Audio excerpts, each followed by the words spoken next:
It was an autumn night the town had seen many times. Well, the wind moved dry leaves down the empty main street. They skittered across the pavement in rustling waves. Street lamps threw long, soft circles of light. Their glow painted the sidewalks in pale yellow. People locked doors. They pulled their coats tight against the evening chill. This town was small. It was a place where everyone knew each other's names and each other's stories, or so they thought. For generations, the town felt safe. It was a quiet harbor from the storms of the world outside. At 10 past midnight, a neighbor made a call to the police. The call was quiet and shocked, the words stumbling over one another. A well-known member of the town was dead in their home. The person was found in their living room, still and silent. There was no obvious sign of forced entry on the doors or windows. There was no clear reason why this would happen in a place like this, to a person like this. The town woke slowly. Hushed phone calls and worried whispers. The quiet night became loud with questions that had no answers. The victim was liked by many. They taught at the local school, shaping young minds with patience and care. They ran the annual charity drive, bringing the community together for a common good. They helped neighbors with small repairs, offering a steady hand and a kind word. In a town like this, their life touched many hands, leaving a mark on countless days. The news of their death spread fast, from one home to the next, like a shadow stretching across the land. People walked to their windows, peering out into the dark. They spoke in low voices, asking the same thing. They said, "Who could do this?" Police arrived with soft boots and bright, piercing lights. They cordoned off the house with yellow tape that fluttered in the breeze. They took careful notes in small pads, their pens scratching in the silence. They interviewed the neighbor who found the body, their voice a low murmur against the night sounds. They searched the house for clues, their movements slow and deliberate. They took photos that captured the scene in stark, unblinking detail. They called a medical examiner. The town watched from behind drawn curtains. The police said little. They had a job to do. The first thing the police said was simple, delivered without emotion. The death was not a simple fall. It was not an accident of circumstance. The injuries were too severe, too specific. It looked like harm from another person. Murder. The town held its breath, a collective gasp that no one heard. A murder in a town like this felt like a personal betrayal. It was a violation not just of one life, but of the shared belief that they were all safe here, together, among friends. Detectives began to peel the town apart, layer by delicate layer. They looked for why someone would want to kill this person, this pillar of the community. They started with the life everyone knew, the public face of a good neighbor and dedicated teacher. Then they looked deeper. They looked at old fights, thought forgotten. They looked at new jealousies simmering just beneath the surface. They looked for hidden things, the secrets people keep locked away. They found small things that did not fit the picture. A late-night text message, a missing letter from a desk drawer, a stack of papers that looked recently moved. The victim had private parts of their life that not many knew. These were the parts that didn't come up in casual conversation at the grocery store. They had borrowed a significant amount of money from an old friend, a debt that was overdue. They had argued recently with a former business partner, the conversation ending in anger. They had once ended a long and complicated romantic partnership, leaving behind a wake of bad feelings. Some people in town had old grudges that ran deep. Others had new problems that the victim was tangled in. Detective work was slow, painstaking. The detectives talked to many people, and each person gave small details that looked different under the harsh new light of a homicide investigation. The town, in turn, began to remember things differently.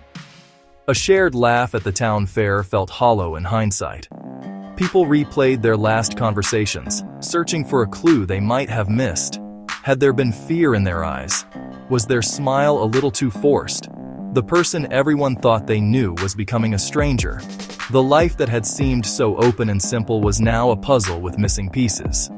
The police were looking for a killer, but the town was looking for a reason, something to make sense of the senseless.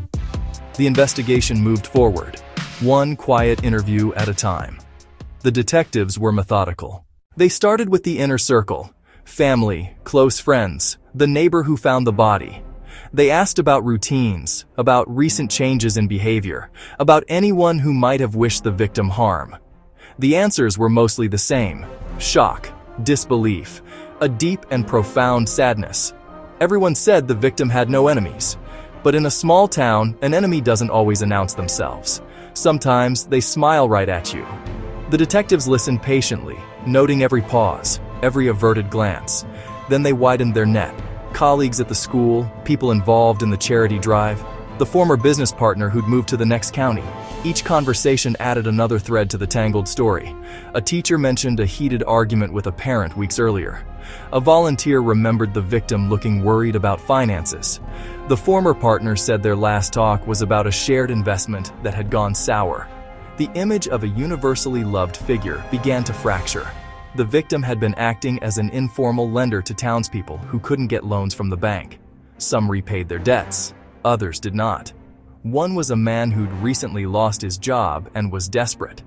He'd been seen near the victim's house the day before the murder, face etched with worry. When questioned, he denied any conflict, but his hands trembled as he spoke. The detectives made a note. Desperation could be a powerful motivator. The police uncovered a more personal secret. The victim had been in a new private relationship no one in town knew about. The partner was from out of town with a complicated past. The revelation rippled through the investigation. A secret love affair could carry jealousy, betrayal, fear. The detectives knew they had to find this person. The victim's life was not the open book everyone had believed it to be. It was a story with hidden chapters. Jealousy showed up in the case files, stark and undeniable. A neighbor, a quiet man who kept to himself. He had been in love with the victim's former partner for years. He had watched from afar. His affection turned into a bitter obsession after their breakup. He had exchanged angry words with the victim in the town square just a month before. He had no clean alibi for the night of the murder. He claimed he was home alone, watching television. The neighbor said it was nothing, just a misunderstanding. His voice shook when he spoke. Betrayal came next, colder, more calculated. One person, a respected member of the town council, took that trust and used it for gain. They embezzled funds from a community project the victim oversaw. That person feared being exposed. They knew the victim was getting close to the truth. Their story to the police had holes that grew wider and deeper each time. Old rivalries threaded through the town's history like a loose, dangerous wire. The victim, as a community leader, had tried to mediate a new dispute between them. In doing so, they made enemies on both sides.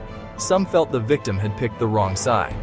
Detectives noted quiet, resentful eyes. They noticed fists that clenched and unclenched under the table.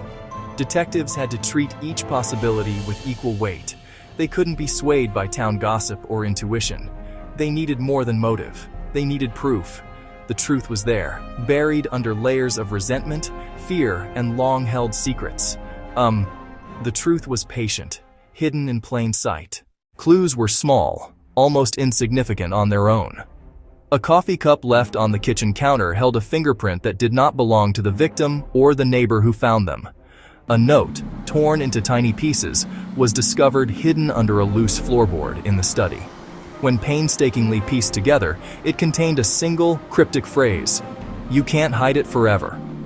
A faint trail of unusual dark red paint was found on the edge of a shoe in the victim's closet, a shoe that looked recently worn. The investigators collected these things with careful hands. Each clue was a piece in a slow, frustrating puzzle. They did not jump to conclusions. They let the evidence guide them, step by careful step. The town reacted in many ways, its collective mood shifting like the autumn weather. Some closed their doors tighter, locking them even during the day. The local diner saw less foot traffic, its booths half empty. People avoided the quiet streets after dusk. The school stayed open, though the hallways were quieter. The church bells rang as usual on Sunday morning. But the town had a new sound now. It was the low, constant murmur of suspicion. Friends of 20 years started giving each other side glances. People whispered names in the grocery lines.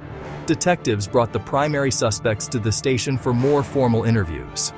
They asked the same questions in cold, sterile rooms, watching for any change in their stories. They checked phone records.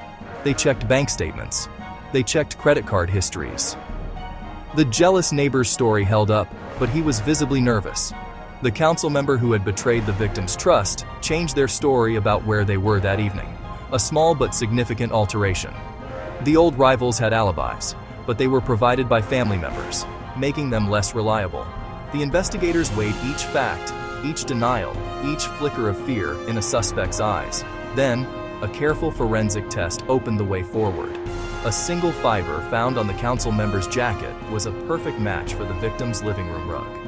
A microscopic mark on a ring they wore matched a deep bruise found on the victim's hand during the autopsy. And security video from a shop 2 streets over showed a car matching the council members driving away from the victim's neighborhood at an odd time, long after they claimed to be at home. The pieces began to fit together, not with a sudden click, but with the slow, undeniable force of scientific proof. The slow work of forensics made clear what feelings and lies had hidden. Well, science kept pulling at the loose threads until everything started to show. The twist came on a gray, overcast morning. The lead detective gathered the key witnesses and suspects in the old town hall, a place usually reserved for bake sales, public meetings. The truth did not match the first stories, nor did it align with the most obvious theories. The killer was not the jealous neighbor, whose obsession was just that, a sad, lonely fixation. The killer was not the old family rival, whose anger was loud but ultimately harmless. The killer was the person least expected by many, but the one the evidence had pointed to all along. It was the respected council member, someone who had hidden a deep well of pain behind a polite, public smile. That person had a secret, but it wasn't just about the embezzled money. The secret was older, a shame from their youth that they had carried for decades. The victim, while reviewing the charity's finances, had accidentally uncovered proof of this old transgression, something entirely separate from the stolen funds. The victim, believing in honesty above all, had confronted them. They had threatened to reveal it, not out of malice, but out of a misguided belief that the truth must always come out. They thought they would lose everything: their family, their reputation, their entire life. They panicked. They went to the house that night, not to kill, but to beg.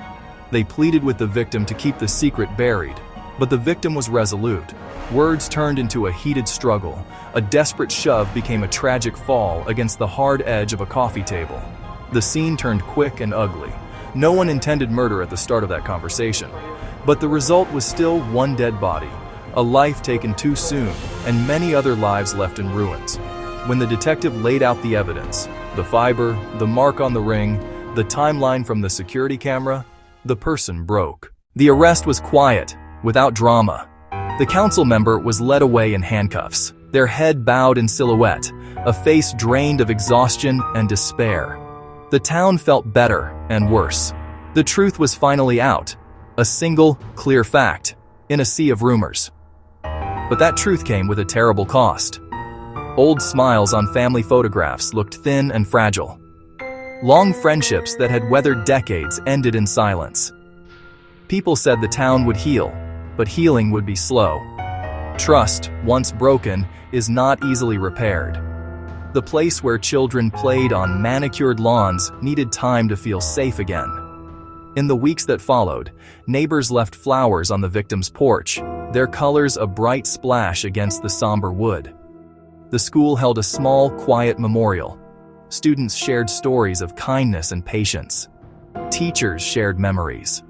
People began to speak more openly, not just about the victim, but about their own regrets and their hidden lives. They had learned a hard and painful lesson. Secrets can grow like invasive roots beneath a house, silent and unseen, until they choke the very air and crack the foundation. A small town never truly forgets a night like this. It becomes part of its story, a dark chapter passed down in hushed tones. It remembers the sound of dry leaves skittering in the wind. It remembers the way street lamps looked against a dark porch where a life was lost. It remembers faces that showed guilt and faces that showed a pain too deep for words. The police case was closed, but the memory stayed. The people of the town learned that true safety does not come from locked doors. It comes from truth. And truth, once it is finally told, can change everything. He was loved until he wasn't. But the story, as it turned out, was never that simple. It was a story about the complex, hidden lives we all lead, even in the smallest of towns. It was a story about how even good people can make terrible choices when they are afraid. The wind still blows through the streets at night, and the leaves still fall every autumn. But for the people who live there, the sound is different now. It is the sound of a story that has no real end. It is the sound of a quiet that was broken, and of a peace that will be a long time coming. You know, the town learned that some costs never fully fade.